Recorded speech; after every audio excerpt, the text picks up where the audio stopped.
আজ আমি তোমাদের একটি নতুন গল্প শোনাবো। চলো শুরু করি। আমাদের বাড়ি বেলতলা লেনের শিখর অ্যাপার্টমেন্ট, সি ব্লক। আমরা একদম উপরের তলায় থাকি। এই যে আমাদের বসার ঘর। বাবা মায়ের বন্ধুরা আসলে এই ঘরে বসেই গল্প করেন। আর ওই যে ঘরটা, মা বাবা ওই ঘরেই থাকেন। এই দেখো আমার বাবা মা। আমি ছোটবেলায় বাবা মার সাথে এই ঘরেই শুতাম, কিন্তু এখন তো আমি বড় হয়ে গেছি, তাই এখন আমি একা একা শুই ও পাশের ঘরে। আর এই ঘরটা আমার, ওই যে বিছানা, ওখানে আমি ঘুমোই। আর এই হলো আমার পড়ার টেবিল, এইখানে বসেই আমি পড়ি, হোমওয়ার্ক করি। এছাড়াও টেবিলে অনেক গল্পের বই আছে, সেগুলোও পড়ি। আর এই হলাম আমি।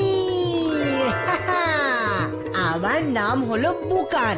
দুপুরে স্কুল থেকে ফিরে গোপাল কাকার সঙ্গে সারা দিন এই বাড়িতে থাকি।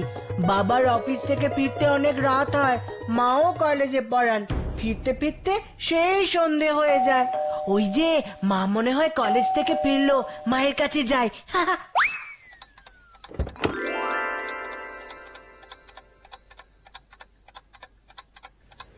বাবা, আগে এক গ্লাস জল দাও তো গোপালদা। রাস্তায় এত জ্যাম আজকে যে কি বলবো। আমি এক্ষুনি আনছি বৌদিমণি, তুমি বসো।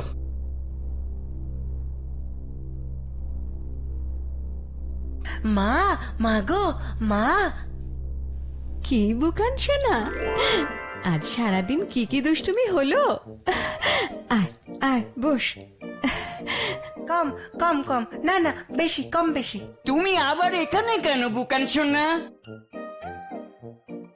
মাকে আগে বিশ্রাম নিতে দাও। থাক গোপালদা, অসুবিধে নেই। সারাদিন তো একাই থাকে, একটু থাক না এখানে। ভালো, আমি তবে রান্না করে যাই, তোমরা মা ছেলেতে বসে গল্প করো। মা, আজকে কি হয়েছে জানো তুমি? আবার সেই শালিক দুটো এসেছিল বুঝি? না গো মা, তার থেকেও সাংঘাতিক। ও বাবা, তাই নাকি? বলো তো শুনি। আমার ঘরে না আজ একটা ছোট্ট পরী এসেছিল। পরি? হ্যাঁ গো মা, এইটুকু একটা পরী। আমি যেই মশা ভেবে মারতে গেছি, অমনি দেখি ওটা জল জল করে উঠলো। তারপর কি হলো? তারপর দেখি মাথায় মুকুট, হাতে জাদু কাঠি। ও, তোমাকে ওই পরিটা কি বললো? বললো কি, আমি জানি না। যাও, আমি আর বলবো না, আমার মাথায় আর কিচ্ছু আসছে না। আর মাথায় আসছে না? দুষ্টু ছেলের কাণ্ড দেখো একবার, পরীর গল্প বানাচ্ছে।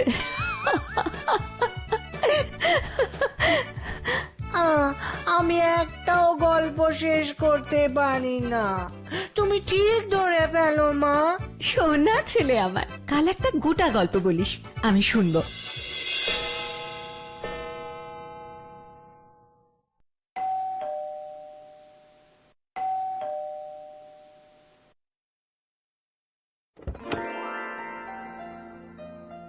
এসো বুকান সোনা, এসো এসো, হাত মুখ ধুয়ে নাও, আমি খাবার দিয়ে দিচ্ছি। গোপাল কাকা, জানো তো, আগে তুমি হাত মুখ ধুয়ে খেতে বসো তো, তারপর শুনবো। ভাল লাগে না, কেউ আমার কথা শোনেই না। শোনো, খেয়ে নিয়ে লক্ষ্মী ছেলের মতো ঘুমোবে, নইলে মা এলে কিন্তু বকবে।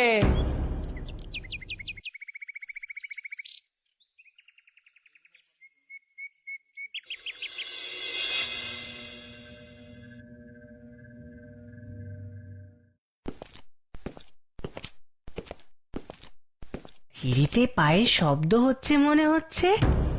এই ভর দুপুরে আবার কে আসবে? এ কি, শব্দটা উপরে উঠে গেল না? কিন্তু উপরে তো ছাদ। দেখি তো ব্যাপারটা কি হচ্ছে। হুম,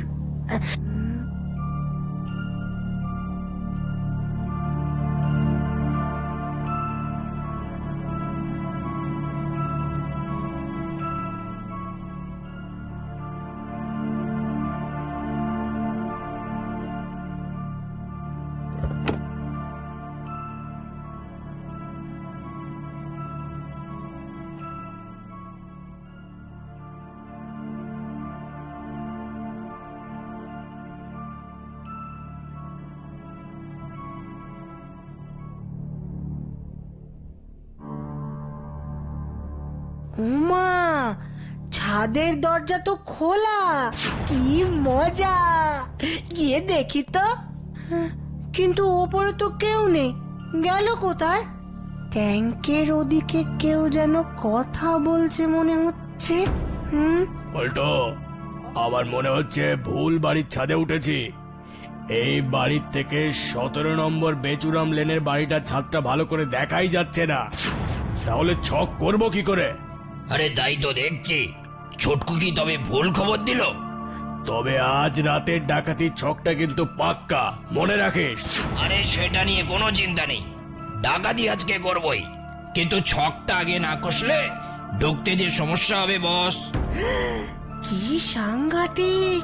এরা ডাকাত, ডাকাতি করবে। জলদি নিচে চলে যাই, আমাকে যদি দেখতে পায় তবে একটা বিপদ হয়ে যাবে।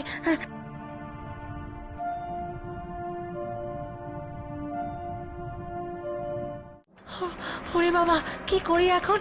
কাকে বলি ঘটনাটা? গোপাল কাকাকে বলে তো লাভ নেই, ভাববে বানিয়ে বানিয়ে গল্প বলছি।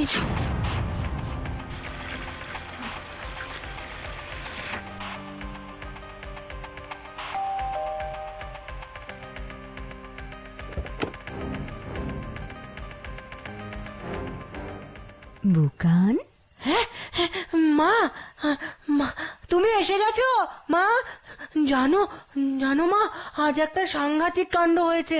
ছাদে ডাকাত এসেছিল, বলছিল ডাকাতি করবে। ও বাবা, তাই নাকি? খুবই ভয়ের ব্যাপার। তারপর? এটা আমি সত্যি বলছি মা, একটুও বানিয়ে বলছি না। কি আশ্চর্য, আমি কি সে কথা বলেছি? মা, ও মা, মা গো, তুমি বুঝছো না কেন? কেন বুঝবো না সোনা? এরপরে কি হলো বলো। আমি তো এইটুকুই জানি, আর তো জানি না। আচ্ছা আচ্ছা, অনেক হয়েছে। এবার আমার বুকান সোনা পড়তে বসবে। যাও, ঘরে গিয়ে মন দিয়ে লেখাপড়া করো, ঠিক আছে? মা, তুমি একটু মন দিয়ে শোনো, আমি একটুও ভুল বলছি না গো মা, সত্যি বলছি। বুকান, অনেক গল্প মজা হয়েছে, এবারে পড়তে যাও। সন্ধে হয়ে গেছে অনেকক্ষণ, সে খেয়াল আছে? যা বলছি শোনো। দূর, কেউ আমার কথাটা বুঝতেই চাইছে না, কি যে করি। আমার সন্দেহ হয়ে গেছে। হ্যাঁ, এক কাজ করি, আমি নিজেই ওই 17 নম্বর বাড়িটায় যাই। কিন্তু একা যাব? মা, এই দুধটা তোমাকে খেতে বলেছে বুকান দাদা। গোপাল দাদা, ও গোপাল দাদা, শোনো না, আজকে আমি কোনো কথা না বলে দুধটা খেয়ে নাও, তারপর পড়াশোনায় মন দাও দেখি, নইলে মা বকবে। দূর, গোপাল দাদাও না শুনে চলে গেল। আচ্ছা, এখন একটু চট করে ঘুরে আসলে হয় না? এখন গেলে বাড়ির কেউ টেরও পাবে না, সেই ভালো, ঘুরেই আসি।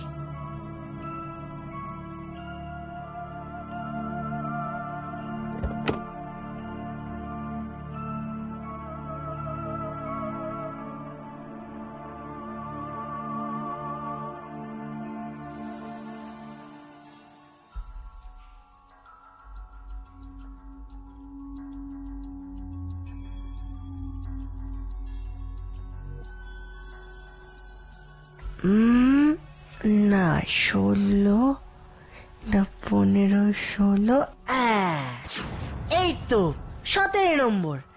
আরে, এটা তো আমাদের ক্লাসের রিয়াদের বাড়ি। ওকে তো স্কুল বাস থেকে এখানেই নামতে দেখি। তবে কি ডাকাতরা ওদের বাড়িতেই?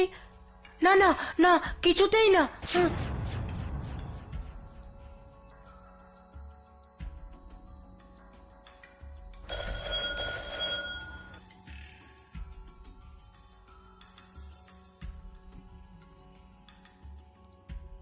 তুমি কি রিয়ার বাবা, মানে কাকু?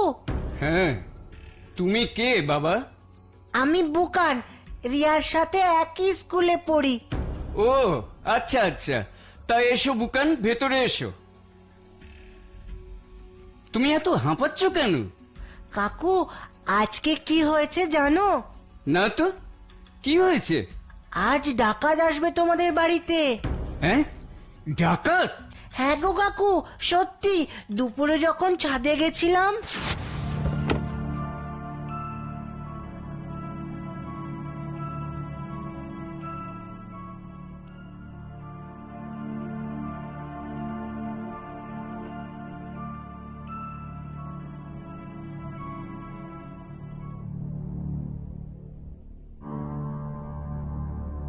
উমা, ছাদের দরজা তো খোলা, কি মজা!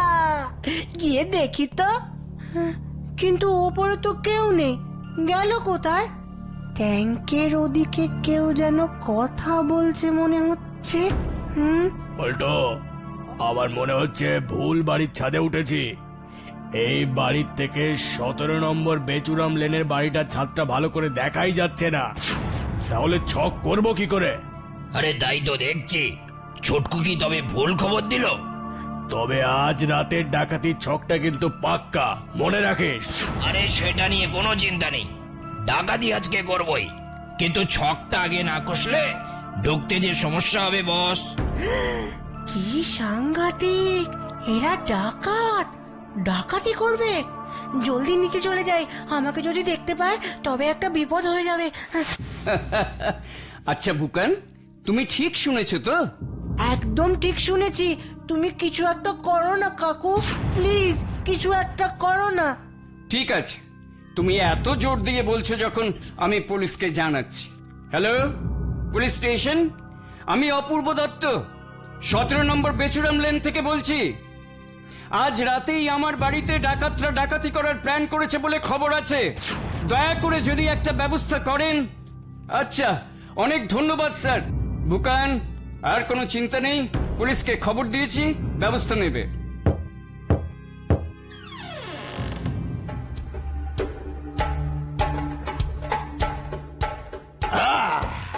একি, আপনারা কে? আরে অতিথিকে চিনলেন না? ঘটা করে যাদের জন্য পুলিশকে ফোনে খবর দিলেন। কি ডাকাত? চিৎকার করে ভালো ফল হবে না। বসুন, হাতের ভোজালিটা দেখেছেন তো? যদি প্রাণের মায়া থাকে তাহলে চুপচাপ আলমারির চাবিটা দিয়ে দিন, না হলে কিন্তু।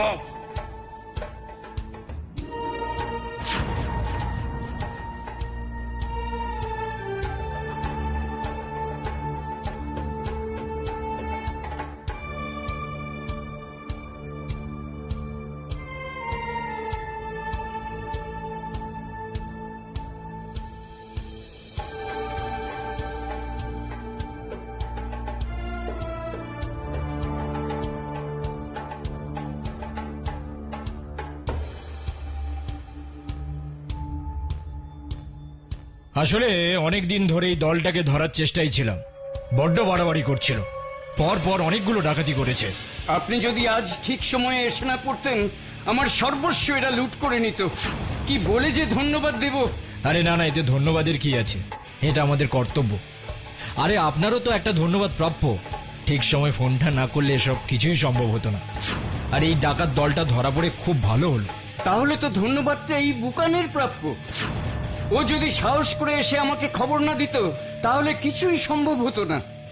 ওর জন্যই এত বড় বিপদ থেকে রক্ষা পেলাম। বলেন কি? তবে তোর সাহসের কথাটা আমি ওপর মহলে জানাবো।